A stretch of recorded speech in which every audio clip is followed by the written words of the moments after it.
Bonjour, Dr Boileau.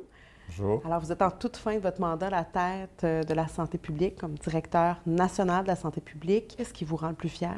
Ce dont on peut être le plus fier, moi, mais aussi toutes les équipes, c'est la résolution qu'on a faite de la pandémie. Ça, c'est vraiment quelque chose de très important. Quand on prend l'indicateur de la mortalité évitable, on a été parmi les meilleures juridictions au monde. Donc, on est dans le peloton de tête là, de ce côté-là. Vous êtes arrivé en pleine crise sanitaire. Vous avez remplacé Horacio Arruda qui avait démissionné. Ça a été quoi le plus difficile avec un peu de recul? Je pense que le plus difficile, ça a été de s'adapter très rapidement à un rythme qui était déjà effréné. Ça a été de prendre l'espace requis pour être présent sur la scène scientifique, pour être présent sur la scène gouvernementale, pour bien expliquer l'évolution anticipée, les risques, les décisions qui étaient les meilleures à prendre dans les circonstances et pour le communiquer aussi. Des décisions qui n'étaient pas toujours faciles non plus. Qui n'était pas facile, mais en même temps, l'analyse du risque qu'on a fait, qui coïncidait avec toutes les données scientifiques, c'est qu'on le savait qu'on était pour avoir beaucoup de personnes qui étaient pour être infectées,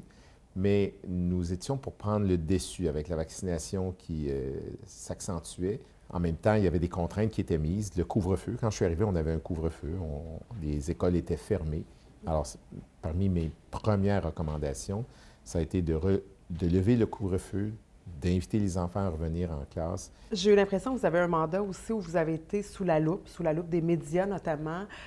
J'ai en tête dernièrement une altercation avec un citoyen là, à trottinette. Est-ce que vous avez des regrets par rapport à la fin de votre mandat?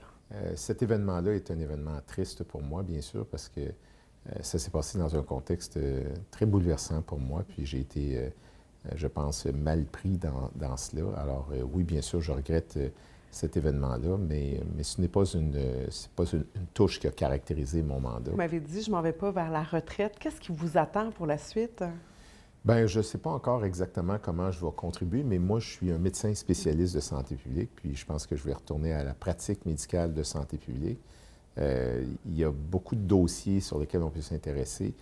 Il y a un grand chantier qui est celui d'une grande stratégie nationale de prévention. Donc, vous voulez continuer de contribuer en tant que médecin. J'ai un petit quiz pour vous, un petit quiz santé, donc des réponses en une quinzaine de secondes environ.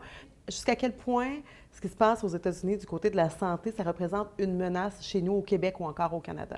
Bien, c'est une menace qui est insidieuse, mais qui en même temps prend de l'ampleur parce que ça crée un espace encore plus grand de désinformation. Ça déstabilise des choix que les individus veulent faire ou peuvent faire. Sur le bras de fer entre Québec et les médecins, qui devrait mettre de l'eau dans son vin? Ça, je vais laisser ça aux autorités gouvernementales à juger de ce qu'ils peuvent faire, puis aux médecins aussi. Quel conseil vous avez à donner à Dr Quash qui vous remplace à compter de lundi? D'apprécier et de savourer la chance qu'elle aura de prendre le leadership national en santé publique. J'ai très confiance qu'elle va faire un excellent travail. Et en terminant, Dr Boileau, est-ce que vous quittez avec le sentiment du devoir accompli? Je quitte avec le sentiment d'une partie de mon devoir accompli, mais ça fait 40 ans que je gère dans ce système-là toutes sortes d'organisations. Puis très fier de toutes les équipes qui m'ont entouré parce que ça a toujours été un leadership collectif. J'aimerais pouvoir continuer aussi à œuvrer pour la santé de la population. Ça me ferait grand plaisir. Merci beaucoup, Dr Boileau. Merci.